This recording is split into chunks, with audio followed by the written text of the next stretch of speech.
থেকে বিস্ফোরণে ধসে পড়েছে আবাসিক ভবনের একাংশ, দগ্ধ হয়েছেন অন্তত 6 জন। এ নিয়ে আরও জানাতে দুর্ঘটনাস্থল আশুলিয়ার নিশ্চিন্তপুর থেকে যুক্ত হয়েছেন সহকর্মী হুমায়ুন কবির। হুমায়ুন, একটু জানাবেন দগ্ধদের মধ্যে গুরুতর আহত কেউ আছেন কিনা এবং সেখানে অবৈধ গ্যাসের লাইন ছিল কিনা?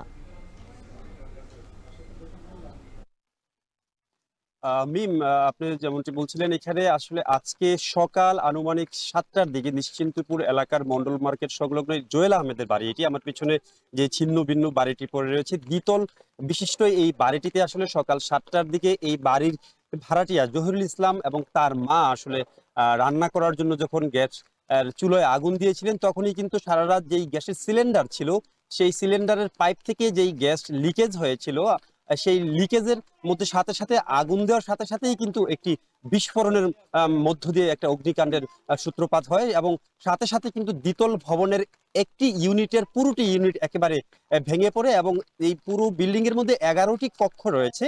সেই 11টি কক্ষও কিন্তু আমরা দেখেছি সবগুলো কক্ষের যে মালামাল রয়েছে সেগুলো কিন্তু ভেঙে চুরে চুরমার হয়ে গেছে এবং 6 জন কিন্তু আহত হয়েছে। তার মধ্যে 2 জনকে স্থানীয় যে নারী শিশু হাসপাতাল রয়েছে সেখানে নিয়ে যাওয়ার পরে প্রাথমিক চিকিৎসা দিয়ে ছেড়ে দেওয়া হয়েছে। বাকি 4 জনকে কিন্তু ঢাকায় উন্নত চিকিৎসার জন্য পাঠানো হয়েছে, তারা সেখানে চিকিৎসা নিচ্ছেন। তার মধ্যে একজন নারী রয়েছেন, তিনি কিন্তু আসলে গুরুতর আহত হয়েছেন, তার আসলে জীবন মৃত্যুর সন্ধিক্ষণে রয়েছেন। ডাক্তাররা কিন্তু এমন তথ্যই দিয়েছেন, তার প্রায় 80 ভাগের মতো পুড়ে পুড়ে গেছে, এমন তথ্যই কিন্তু আমরা পেয়েছি। আর মোটামুটি এইখানকার যেই থমথমে পরিবেশ কিন্তু বিরাজ করছে এবং এইখানে আমার পিছনে যে বাড়িটি রয়েছে, এই বাড়িটির শুধু এই বাড়িটিই কিন্তু ক্ষতিগ্রস্ত হয়নি, বাড়িটির যে 3 দিকে আসলে 3 দিক দিয়ে যে অন্যান্য ভবন রয়েছে সেসব ভবনগুলো কিন্তু ক্ষতিগ্রস্ত হয়েছে এবং মোটামুটি এই স্থানীয় বাসিন্দারা একটা আতঙ্কের মধ্যে কিন্তু রয়েছে। এই ছিল অগ্নিকাণ্ডের সর্বশেষ পরিস্থিতি নিয়ে আমার কাছে বিস্তারিত।